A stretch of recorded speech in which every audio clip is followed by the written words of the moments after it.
Today we're going to be talking about one of the toughest decisions you have to make as a real estate investor, to hold or to sell. It's not so simple, and we're going to talk about why. So today we're in West Philly at one of our rental properties, and this house is turning from a rental, and we're going to rehab it and sell it. And I'm going to talk to you about the sell versus hold decision. So the first thing to think about that we thought about with this property is our return on equity, which I've spoken about in another video. What that means is how much equity do we have in a property and how much are we making every year. For example, if you have a house like this house is worth about, say, $300,000 once we fix it up. We are all in it for about $140,000, $150,000. Our mortgage payment is somewhere around $1,000 and it rents for somewhere around $1,600. So at the end of the day, every year, after all expenses, we're making $2,000 to $3,000. Not a crazy amount of money.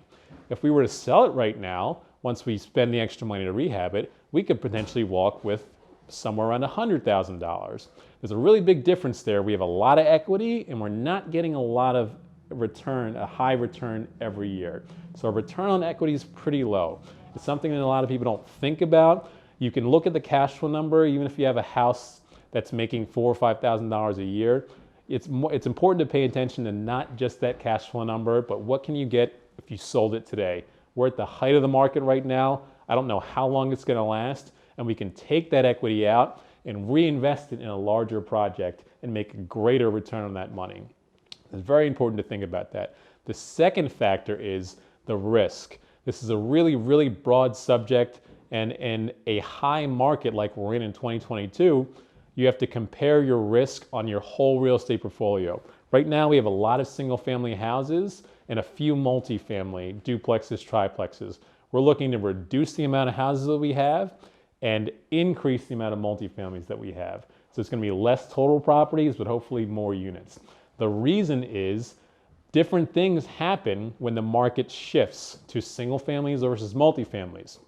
So when the market shifts and things become less affordable and inflation happens and all that, the first properties that investors typically have problems with are single family rentals. It's families renting it. There's a lot more risk of them not being able to pay rent versus someone that's renting an apartment, all else equal. So we're trying to reduce our risk with how many singles we have and move that money into multifamily.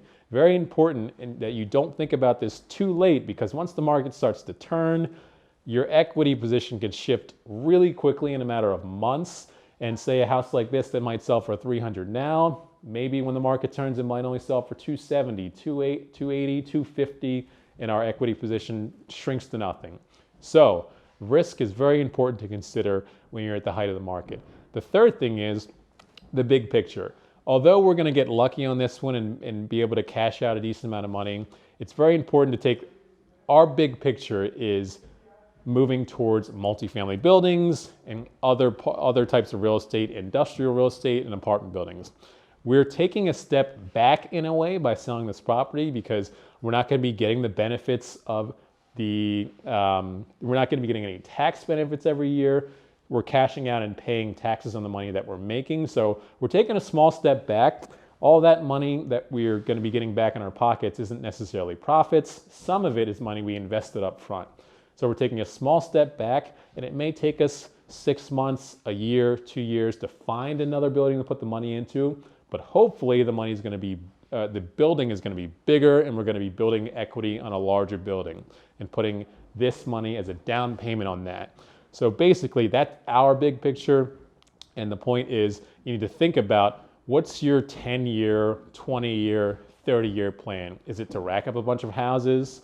Is it to buy bigger buildings? There's no right answer. Each one has pros and cons. For us, we decided that having too many houses is too many headaches, and we're looking to move into bigger things. So think about the cost, the risk, and the big picture. Don't get yourself into a bind when the market's about to shift, and you're gonna have a great real estate career.